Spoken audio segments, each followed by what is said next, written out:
정치와 기독교에 관해서 이제 드디어 설명을 하고 설교를 하겠습니다. 제목이 교회 안에서 정치 이야기 해도 되나요? 안 되나요? 이제 이런 논점이고요. 제가 3번에 걸쳐서 이 중요한 주제를 다루려고 해요. 사실은 성경 외에는 제가 이런 정치 얘기는 굳이 전문가들이 많아서 하고 싶지는 않았어요. 그런데 너무 사안이 긴박하고 우리나라가 지금 체제 위험이 있고 세계도 그렇고 그래서 결국은 할 수밖에 없는데, 그렇다고 한 번에 이 모든 얘기를 할 수도 없고, 그래서 3부로 나눠 가지고 이제 하겠습니다. 그래서 1부는 성경에서 말하는 세상의 정치 상황에 대해 기독교인은 어떠한 입장에 서야 하는가, 이런 거를 다루겠고, 조금 쉬었다가 또 커피 한 잔 마시고 2부에서는 세계 정치와 이데올로기에 대해 의견을 말씀드리려고 하고요. 좀 이제 텀을 두고 다음번 설교할 때는 또 3부에서 제일 재밌을 수도 있어요. 에너지와 첨단 기술 패권 전쟁에 대해서 말씀드리겠습니다. 이 3가지를 다 알아야 우리가 정치 이야기에 우리가 어떠한 대응으로 나아가야 하고 교회 안에서 어떻게 이것을 우리가 적용할까, 이런 것들이 아주 복합적인 문제라 단순한 문제의 차원은 아니에요. 지금 우리나라 대한민국의 대통령이 비상계엄을 선포하고 탄핵이 되고 구속이 되어 있죠. 참으로 놀라운 일인데, 어떤 분은 대통령이 내란의 수괴이고 계엄은 절대 인정할 수 없다고 하며 인간 사냥하듯이 몰아붙이고 있습니다. 그리고 또 어떤 분은 계엄이라기보다 부정선거와 불법을 까발린 계몽령이라고 하며 울분을 토해내며 양극 상황이 분쟁과 갈등의 상태로 극으로 치닫고 있어요. 저도 이쪽 부류의 한쪽의 부류에 있는 사람이고, 또 목사로서, 그죠?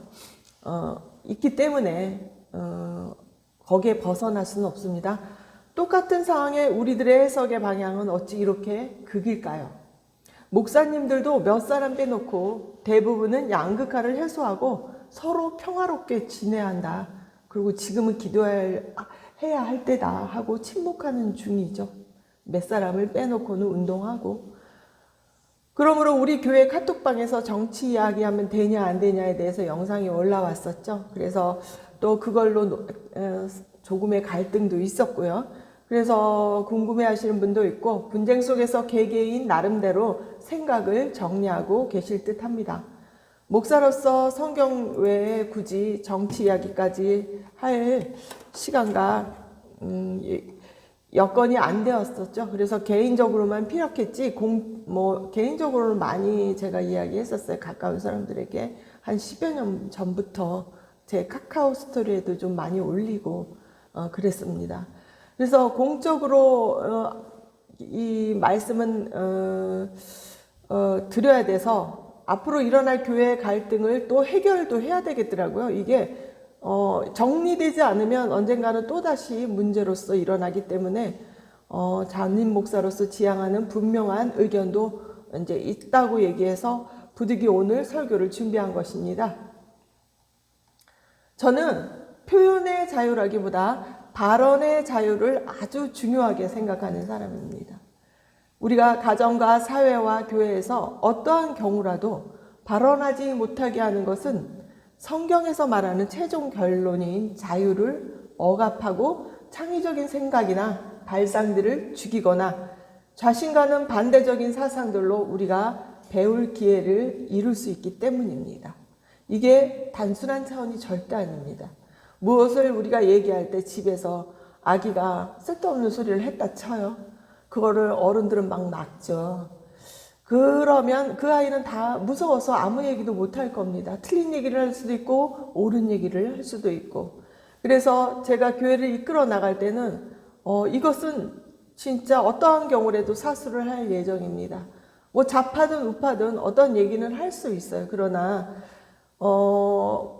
공공의 질서나 타인의 권리를 해치지 않는 범위 안에서 반대 의견은 얼마든지 말할 수 있다는 겁니다. 그러나 때와 장소도 구분 못하고 막 들이대거나 남을 비난하는 태도와 자세에 있어서는 절제와 성숙하지 못한 행동이라고 생각합니다.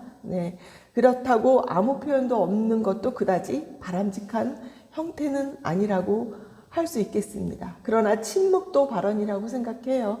그래서 다 존중합니다. 우리나라는 토론 문화에 익숙하지 않아서 이런 현상이 더욱 두드러지게 나타나죠. 외국 같은 경우는 토론할 때는 빡 터지게 싸워요. 그러다가 또 승복할 건 승복하고 아닌 건 아니라고 또 하기도 합니다. 그리고 상대방의 이야기를 경청하는 자세는 내가 옳은 얘기를 하기 이전에 갖추어야 될 자세입니다. 어떤 이야기라도 들어야죠. 듣고 자기가 분별과 어떤 정립을 하고 조정을 해야 하는 거지, 그런 능력이 없는 사람일수록 남에게 하지 마라 하라 막 이렇게 얘기하고 주장할 수밖에 없는 겁니다. 그래서 먼저 우선은 모든 면에서 경청의 자세를 반드시 가져야 되겠습니다.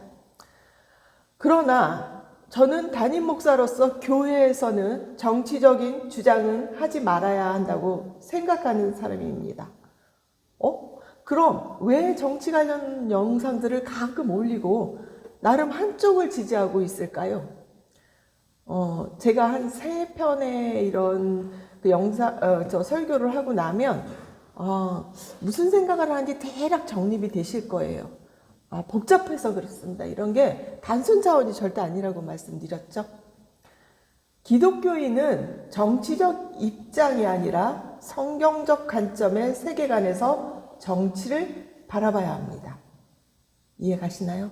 내가 정치적인 무엇을 발언하고 옳고 그름을 얘기하기 이전에 성경적 관점은 어떠한가? 그래서 그 세계관에 맞는 말인가 아닌가로 그것을 대응해야 된다는 거예요. 이거 굉장히 중요합니다. 그 말이 그 말인 것 같죠? 아주 다른 것입니다. 순서가 완전히 뒤바뀌어야 한다는 것입니다.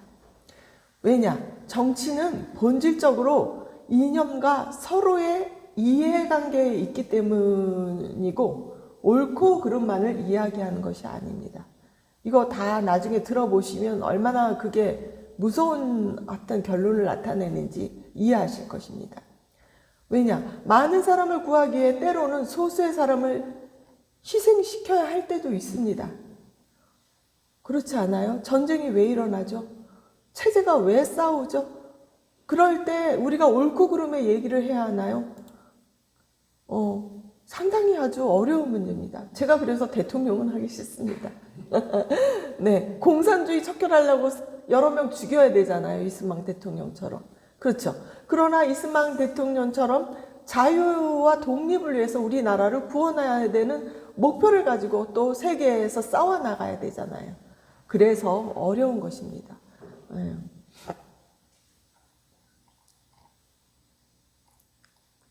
그러나 정의는 갈망해야 하므로 신앙인이 사회에서의 정치 활동은 얼마든지 무방합니다. 저거 키워도 돼요. 추우니까 좀 키워주세요. 그래요? 그러한 성경적 세계관에서 세상의 정부가 자유를 억압하고 거짓과 부정과 부패가 심한 경우에 항거하고 저항해야 한다는 것입니다. 이제 조금은 제 말의 뜻을 조금 이해는 하시겠죠. 완전히 파악은 안 돼도. 어려워요. 그래서. 정교분리라는 말 많이 들어보셨죠? 정치와 종교가 분리되어야 한다는 말이에요. 이걸로 많은 논쟁이 있었어요. 정치와 종교가 서로 자신의 입장에 관련해서 근데 사용해 왔던 말이에요. 모든 종교에서 인류 역사상 정치와 종교가 분리된 적이 있을까요? 중세 때까지 종교와 왕권이 상호 의존하고 이용하여 강력한 영향을 주고받았습니다. 왕이 신의 뜻을 따라 통치한다고 여겨 신성한 권위를 부여했었죠. 또 종교법이 사회의 법과 제도의 기초가 되기도 했습니다. 십자군 전쟁은 교황이 유럽의 군주들에게 명령한 경우이고 그 유명한 카노사의 굴욕이라고 있죠. 이제 역사 공부했는데 다 잊어버렸을 수도 있어요. 영화도 많이 만들어져 있죠. 신성 로마 제국의 황제가 교황에게 굴복한 사건입니다. 동로마 제국에서는 황제가 교회 수장까지 했어요. 내가 목사가라면 내가 나라의 대통령까지 한다는 얘기입니다. 네, 내가 목사의 대표라고 하면. 사제 계급인 브라만이라고 있죠. 힌두교. 이런 브라만의 승인에 의해 왕을 세웠던 과거 힌두교의 카스트 제도도 정교 일치, 정치와 교회의 일치라는 거, 종교의 일치, 교회가 아니고 종교의 일치라는 그 형태이고, 오늘날 공식적으로는 폐지되었지만 여전히 그 영향력이 남아있어요. 불교도 원래는 정치와 분리된 종교 철학이었어요. 그러나 중국이나 일본, 한국 역시 역사적으로 깊은 영향을 미쳐왔죠. 오늘날 불교 국가인 티베트, 미얀마, 태국, 스리랑카 등과 대다수의 이슬람 국가, 이란, 인도네시아, 파키스탄 등과 같은 카톨릭 국가나 스페인, 알죠? 전체가 뭐 90몇 %가 이런 카톨릭 국가예요.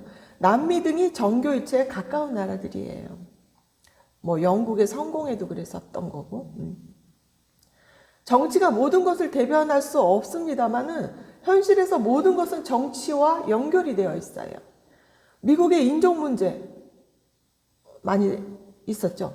낙태, 안락사, 사형제도, 근친상간 등 뭐 동성애 합법화, 세금이 또 어떻게 쓰이나, 노동자와 소외된 취약계층의 권익보호, 이런 것들은 종교인이든 아니든 일단 그 나라와 국민이라면 정치에 깊은 관심을 가져야 합니다. 또한 정치 분야도 세상을 창조하신 하나님의 통치와 섭리 아래 이끌어 가십니다. 네, 세상은 인정하지 않을지라도. 그러면 우리는 성경에서 정치를 어떤 시각으로 바라봐야 할까요? 제가 마시는 동안 한번 생각해 보세요.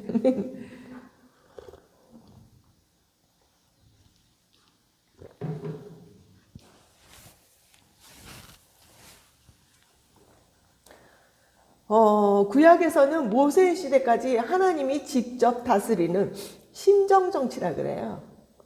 세상 왕국이 아니고 하나님이 직접 왕이 되신 거죠.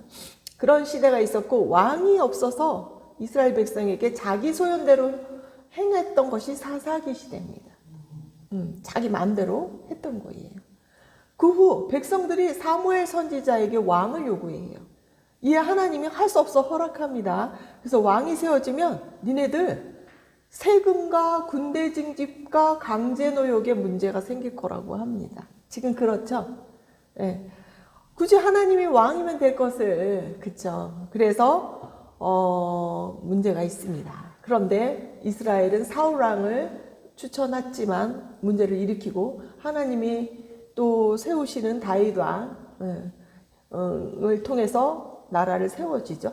어쨌든 사울왕과 다윗 등 왕들이 세워지나 솔로몬 이후 다윗의 아들이잖아요.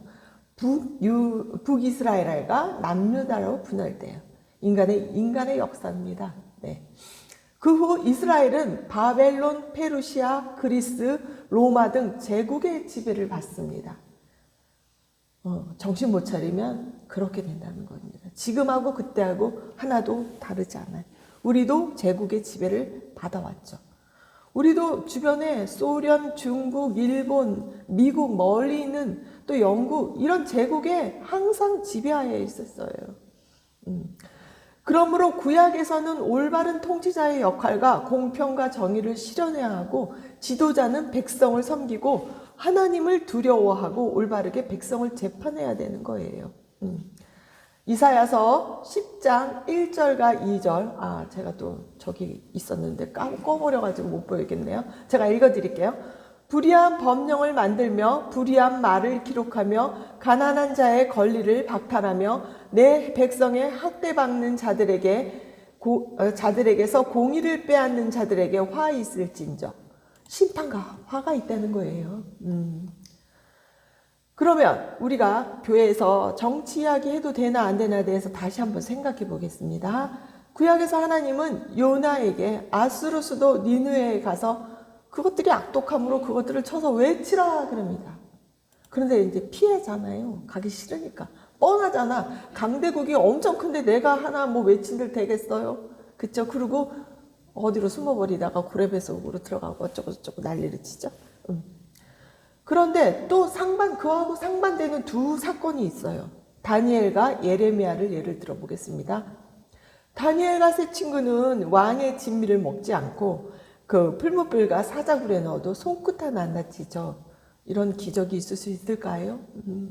다니엘은 오히려 바벨론의 느부갓셀 왕과 그 아들 벨사살 왕의 꿈을 해석해 주면서 왕은 열왕의 왕이시라 하고 칭찬해요. 오히려 나쁜 짓은 다 하는데, 그쵸? 하늘의 하나님이 나라와 권세와 능력과 영광을 왕에게 주셨다고 합니다. 그런데 너는 우상이야. 이제 넌 끝이야. 이렇게 말합니다. 권세는 어디서 오죠? 그렇게 하나님이 주신 거래요. 근데 너는 우상이고 너는 끝이야. 이렇게 얘기해요. 왜냐? 자기가 가서 말한 것도 아니에요. 왕이 꿈을 꿔서 해결이 안 되니까 자기네들한테 그 박수와 뭐 무당들에게 해도 안 되니까 결국 이해가 글로 가게 된 거예요. 그래서 외친 거예요. 뭐 먼저 가서 외치고 그러진 않았어요. 불렀어요. 네, 그래서 제국의 왕에게 바른 말을 한 겁니다. 그러니 왕이 뭐라 그러냐면 다퉜더니 맞거든요. 자기 꿈이랑. 그러니까 하나님은 모든 신의 신이요 모든 왕의 주인이라고 하면서 오히려 그들에게 선물도 주고 대접을 엄청 잘해요. 그리고 바벨론의 모든 도를 그와 친구들을 다스리게 합니다. 그러니 믿음의 사람이 목에 칼이 들어와도 정치 이야기를 하는 것이 아니고 하나님의 관점에서 할 말은 해야 한다는 것입니다. 이제 그 말씀의 내용을 이해하시겠죠. 반드시 이것은 성경적 관점에서 이야기해야 되는 거예요. 네. 그러나 예레미야 선지자는 희한하게도 그와 반대되는 얘기를 해요. 남유다 백성들에게 바벨론 왕에 저항하지 말고 순종하라고 그래요. 이해가 안 가죠. 나쁜 짓을 하는 저 왕들이 이스라엘을 압제하고 망가뜨리는데 막 이스라엘들을 엉망진창 막 그러잖아요. 그죠? 그런데 왜 그랬을까요? 유다가 하나님과의 먼저 언약을 어기고 우상을 섬겼기 때문에 심판하신 거예요. 그렇다고 하기 때문에. 그러기 이전에 왜 바벨론 왕이 제국의 왕들이 돼서 핍박하냐? 유다가 제대로 정신을 못 차려서 엉망이 되니까 니네를 다스리겠다. 니네 혼 좀 내봐라. 이래서 세운답니다. 네. 그런데 심판하셨지만 끌려가게 하고 하지만 걔네들이 망하게 해요. 결국은 바벨론 때문에. 유다 백성을 완전히 멸망하지 않고 70년 후에 바벨론 포로 생활이 끝난다. 그러면 다시 회복시킬 거라고 하시는 계획이 있었기 때문입니다. 그래서 선지자들은 그들에게 왜 복종하라고 얘기하냐면 하나님의 계획을 먼저 알기 때문입니다. 지금은 포로돼서 끌려가지만 언젠가는 하나님은 이들을 다시 복원시키고 회복시키실 거를 아니까 일단은 얘네들이 다 죽어버리면 어떡해요. 걔네하고 대항하다가. 그럼 어떻게 되죠? 씨가 아예 없는 거예요. 그쵸? 맞죠? 그런데 거짓 선지자는 뭐라 그랬냐면 곧 바벨론이 멸망할 거다. 그리고 저항하라고 했던 것입니다. 그런데 저항하다가 유다는 결국 멸망하고 만 거예요. 네. 결론은 할 말은 하되 하나님이 이끌어 가시는 방법은 잘난 권세든 못난 권세든 세우고 망하게 하는 것도 하나님임을 알 수 있고 언제든 바른 말은 해야 되는 거예요. 상황에 맞춰서. 다니엘처럼 악한 왕이라도 권위를 함부로 무시하지 말고 겸손히 이야기해야 되는 겁니다. 네. 요셉은 애굽의 총리 대신으로 그보다 한술 더 뜨죠. 네. 오히려 막 땅을 어떻게 뺏어가지고 어떻게 쪼쪼쪼 하죠. 네. 왜 그럴까요? 이런 우리의 역사들을 항상 보고 묵상하셔야 됩니다. 네. 그러면 이제 신약으로 넘어갈게요. 압제받던 이스라엘 백성은 메시아가 정치적 왕으로 등극하길 기대했어요. 현세적인 왕으로 뿅 나타나서 로마와 이 압제받고 있는 백성들의 왕이 되길 메시아가 와서 구원해 주길 바랬어요. 그런데 그 당시에 이 파들이 있었죠. 바리새인 율법의 열심이고 로마와 협력도 하지도 않고 인간의 반로마적 정서로 현세의 메시아를 고대한 거예요. 그러고 또 그 당시에 열심당이 있었죠. 로마 지배에 대해 강력하게 저항했고 사두개인은 로마와 또 협력했습니다. 그리고 에세네파가 있었죠. 세속사회하고 단절하고 자신들의 공동체 생활만 영위합니다. 신비주의가 여기서 또 출현합니다. 그러나 예수님은 정치에 관한 말씀을 그렇게 하지 않으세요. 당시 에돔 출신 헤롯 대왕을 근데 여우라고는 하십니다.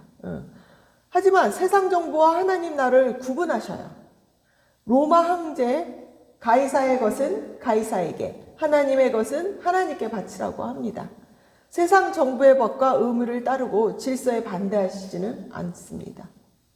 그러나 오히려 유대 종교 지도자에게 화와 심판을 이야기합니다. 이제 예수님의 하신 말씀에 따라 왜 그러셨는지 묵상해 보시기 바랍니다. 네, 유대 지도자 너희들이 나빠. 너희들이 먼저 이렇게 망치고 저들 정치인들하고 결탁하지 않았어. 세상은 어차피 세상으로 돌아가지만 니네들이 먼저 다 죽일 인간들이야. 그렇게 하신 겁니다. 그래서 빌라도가 네가 유대인의 왕이냐? 그러니까 예수님은 내가 왕이야. 그런데 내 나라는 이 세상에 속한 것이 아니야. 내가 세상에 온 것은 곧 진리에 대하여 증거하러 온 것이라. 이렇게 얘기하시고 진리에 속한 자는 내 소리를 들어. 그렇죠?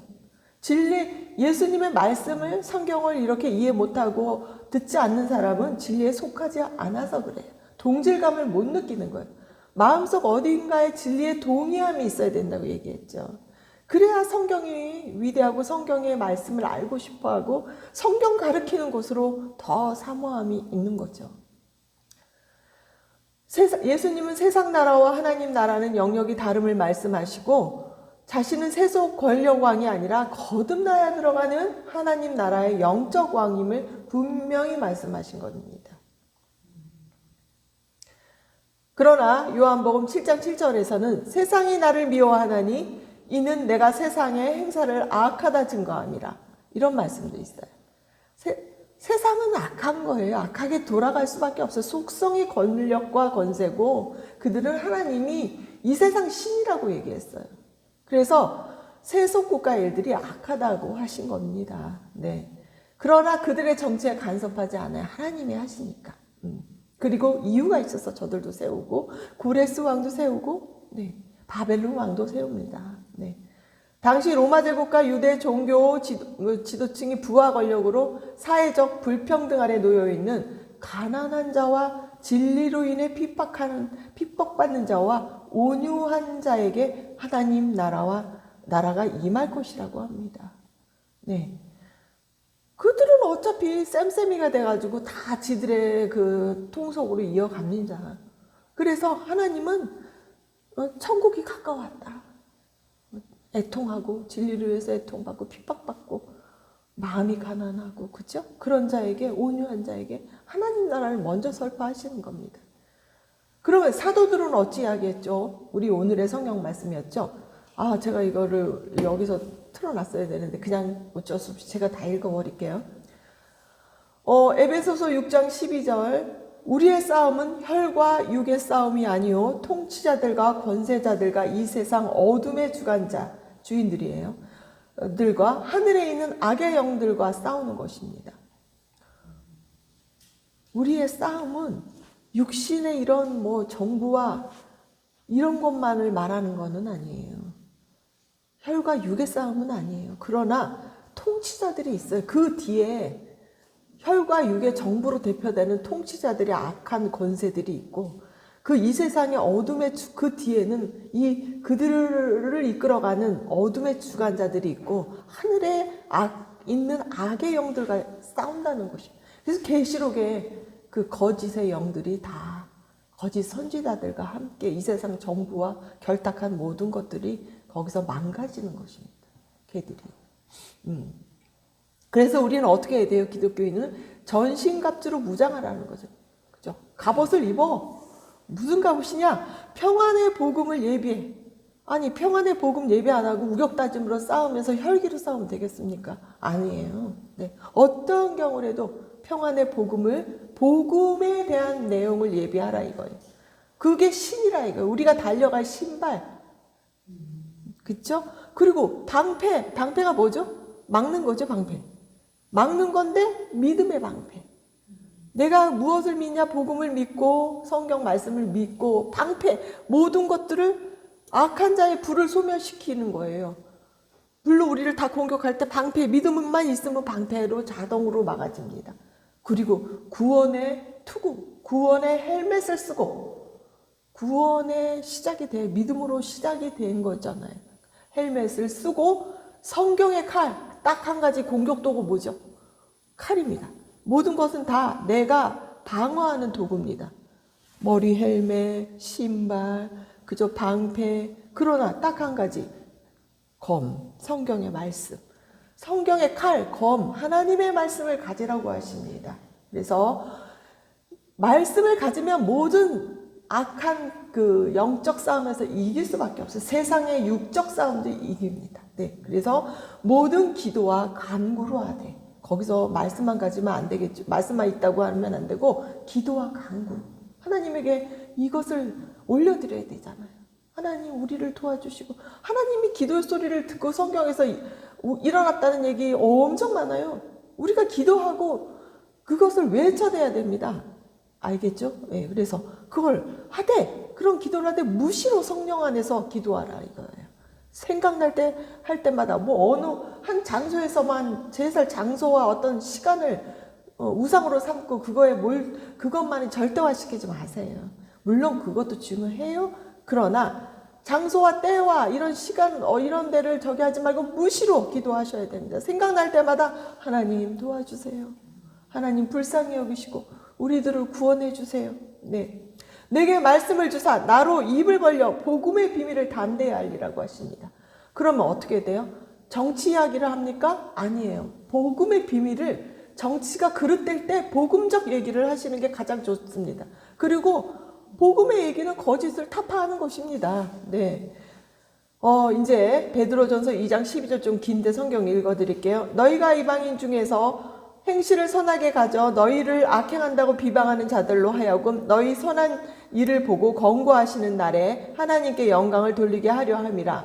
인간의 세운 모든 제도를 주를 위하여 순복하되 누구를 위하여? 제도도 주를 위하여 순복하되 혹은 위에 있는 왕이나 혹은 악행하는 자를 징벌하고 선행하는 자를 칭찬하기 위하여 그의 보낸 총독에게 하라. 이런 총독은 참 좋습니다. 네, 그렇죠? 순복하는데 누구냐? 위에 있는 왕인데 악행하는 자를 징벌하고 선행하는 칭찬하는 자를 위해서 그의 보낸 총독에게 하래요. 그래서 총독에게 권세 또 우리가 완전히 뒤집어 엎을 수는 없죠. 그 선행으로 어리석은 사람들의 무식한 말을 막으시는 것이라. 자유하나 그 자유로 악을 가리는 데 쓰지 말고 오직 하나님의 종과 같이 하라. 무사람을 공경하며 형제를 사랑하며 하나님을 두려워하며 왕을 공경하라. 로마서 13장 1절. 각 사람은 위에 있는 권세들에게 굴복하라. 복종도 아니고 굴복하라. 이거 뭐예요? 권세는 하나님께로 나지 않으며 없나니 모든 권세는 다 하나님의 정하신 바라. 그러므로 권세를 거스리는 자는 하나님의 명을 거스림이니 거스리는 자들은 심판을 자취하리라. 관원들은 선한 일에 대하여 두려움이 되지 않고 악한 일에 대하여 되나니 악한 일에 두려움이 되는 거예요. 우리가 뭔가 잘못하면 관원들은 낱낱이 우리를 쳐버립니다. 옳든 그르든. 그냥 한 대 때려버립니다. 한 머리를 쪼개버립니다. 그러니까 우리가 잘못했던 거, 어리석한 거 다 걔들은 우리를 바로바로 치게 돼 있어요. 그래서 네가 권세를 두려워하지 아니하려느냐 선을 행하라. 그러면 그에게 칭찬을 받으리라. 우리에게 주어진 권세가 남편일 수도 있고 회사의 사장일 수도 있고 그쵸? 그리고 나라의 국가일 수도 있고 조직의 대표일 수도 있고 목사님일 수도 있습니다. 굴복하라. 그렇지만 하지 말고 순종하고 말씀에 굴복하시면 됩니다. 그래서 그리하면 그들이 칭찬을 해줄 때 우리가 인성을 바르게 하잖아요. 태도가 바르게 이야기하면 그들이 들어요. 그리고 급박할 때는 그들에게 우리가 공손해야 듣지, 아무리 좋은 말이라도 기분 나쁘게 얘기해서 누가 듣습니까? 저도 안 듣습니다. 저도 태도와 자세가 옳지 않고 얘기하면 좋은 말 들리지 않아요. 뭐 자기는 안 그런가요? 본인들은 더 심할걸요? 그러면서 왜 본인들이 태도를, 자세와 이런 거를 공손히 하지 않아요? 아무리 좋은 말이라도 공손해야 됩니다. 차라리 안 하면 입 다무세요. 못할 것 같으면. 네. 그래서 그는 하나님의 사자가 되어, 아니 세상 권세가 우리에게 하나님의 사자가 되다니요. 그쵸? 우리가 나쁜 것을 하나씩 하나씩 이렇게 너희들 자세는 발로, 내가 옳지 않아도 니네 자세는, 태도와 이런 거는 바르게 해. 아 미쳐요 이러니까. 네. 그래서 하나님의 사자가 돼서 너에게 선을 이루는 자니라. 우리에게 선을 이루려고, 우리 태도와 자세를 잘 고쳐서 복음을 잘 전하게 하려고 우리를 잘 훈련시키는 도구다 이거예요. 네. 그러나 네가 악을 행하거든 두려워하라. 그가 공연히 칼을 가지지 아니하였느니 곧 하나님의 사자가 되어 악을 행하는 자에게 진노하심을 위하여 보응하는 자니라. 그러므로 굴복하지 할 수 없으니 노를 인하여만 할 것이 아니요 또한 양심을 인하여 할 것이다. 우리 양심은 다 알죠? 내가 화나서 무엇을 얘기했던지, 내가 그를 사랑하지 않고 이야기하고 내 주장만 했던지, 그쵸? 내 기분의 진리를 주장했던지 다 양심이 다 판가름합니다. 사랑하는 말은요 다 먹히게 돼 있고, 그때 당신은 십자가지만 나중에는 그들이 알게 하십니다, 하나님이. 그래서 이게 큰 간문일 것입니다. 너희가 공세를 바치는 것도 이를 인함이라. 저희가 하나님의 일꾼이 되어 바로 이 일에 항상 힘쓰느니라. 모든 자에게 줄 것을 주되 공세를 받을 자에게 공세를 바치고 국세 받을 자에게 국세를 바치고 두려워할 자를 두려워하며 존경할 자를 존경하라. 그렇죠? 두려워할 자와 존경할 자는 따로 있나 봐요. 그렇죠? 피차 사랑의 빛 외에는 아무에게든지 아무 빛도 지지 말라. 남을 사랑하는 자는 율법을 다 이루었느니라. 간음하지 말라, 살인하지 말라, 도둑질하지 말라, 탐내지 말라 한 것과 그 외에 다른 계명이 있을지라도 네 이웃을 네 자신과 같이 사랑하라 하신 그 말씀 가운데 다 들었느니라. 사랑은 이웃에게 악을 행치 아니하나니 그러므로 사랑은 율법의 완성이니라. 신약에 대해서는 세상이 악하지 않아서 그들의 정치에 관심이 없는 것이 아니고, 어차피 세상이 하는 일이 악함으로 그들의 일에 관여만 할 수는 없습니다. 하나님이 관여하신다고 그랬죠. 그래서 대부분 복음 전한 일에 충실할 뿐입니다. 다만 복음적 가치관을 실현해주는 정치자나 제국에게 투표를 하는 것이고, 그들이 전복될 때는 나서야 되죠. 우리가 쓰러져 죽을 지경인데 그 가만하고 입 다뭅니다. 그거 미친 거 아니에요? 지가 죽어서 지금 물에 따뜻하게 점점 데워져서 언젠가는 거기에 데워 죽을 판인데, 그거 가만히 있는 어리석은 자는 좀 병원에 가야 됩니다. 아픈 사람입니다. 제가 볼 때. 네. 우리의 자유가 억압당하면 문제가 심각해지는 것입니다. 네. 진리와 정의를 위해 희생하려는 사람 편에 서야 하는 것은 당연히 맞아요. 성경적 세계관에서 그렇습니다. 거짓과 선동에 다니엘과 새 친구처럼 저항하는 건 잊지 마세요. 항상 공경하고 선동이 무엇인가, 내 자신이 지켜가고 하나님의 복음에서 어떤 태도를 가져야 되나, 그리고 할 말은 해야 된다는 거예요. 그러나 권세에 굴복하는 것은 어떤 권세라도 때에 맞게 하나님이 우리의 훈련도구로 세우심을 잊지 말아야 합니다. 더 깊은 내용은 2부와 3부에서 이제 말하고, 3부를 들으면 체제도 이게 몽땅 한통 속이구나. 이념전쟁도 자유주의, 공산주의, 민주주의도 저것들의 어디서 나오고 이게 이끌어가는 유대인의 두 파에 의해서 좌지우지 되는구나. 그러나 끌고 간다 이거예요, 하나님은. 건세로서 그들을 뒀어요. 이제 그거 나중에 조금씩 제가 설명해 드리겠습니다. 안 하려고 했는데 할 수 없이 하게 되네요. 여러분은 이제 교회 안에서 정치이야기 해도 되나요, 안 되나요에 대해서 각자들 묵상하시고 적용하시면 됩니다. 진리에 입각한 거라면 하십시오. 이게 뒤집어질 일이고, 이것을 전해서 상대방에게 깨어지게 된다고 하면 얼마든지 하십시오. 괜찮아요. 두려움 없이 누가 어떤 생각을 해도 내가 그것이 저 사인에게 어떤 깨어짐이 된다면 하도 됩니다. 네. 그러나 이게 저 사람이 아직 때가 준비되지 않았는데 저 사람이 다칠 것 같으면 아예 하지 마세요. 그리고 기다리고 자기를 절제하세요. 이해 가세요? 이게 얼마나 중요한 일이니? 저 사람은 지금 들을 준비가 되지 않았고 중간의 입장에서 이도 저도 아니야. 그러면 언제까지 기다려야 되느냐? 하나님이 전세를 뒤집을 때가 있어요. 약간은. 그럴 때 아니면 뒤집지 않을 땐 내가 십자가 맞고 내가 죽을 수도 있어요. 그렇죠? 그것은 각각 나름의 사명에 따라 달라지는 거라서 저는 이거에 대해서 옳고 그름으로 얘기는 못합니다. 그래서 각자가 소견대로. 근데 너무 많은 사람들로 막 글을 올리고 자기 주장대로 하면 그것도 또 피곤해요. 아무리 옳지만. 그래서 고객님이란다. 맨날 우리 고객님들이 알아서 각자 소견대로 각자가 왕이 되면 사사기고 하나님의 복음에 하나님이 전하게 하시면 또 그것도 성령이 전하게 하실 때는 상대방이 듣든 안 듣든 또 할 때도 있어요. 그래서 우리는 그 어떤 것도 합력해야 선을 이룬다고 생각하니까 저는 잘 모르겠습니다. 네, 1부는 이렇게 마치고 잠깐 커피를 마시고 2부에 이제 또 진하게 또 하겠습니다.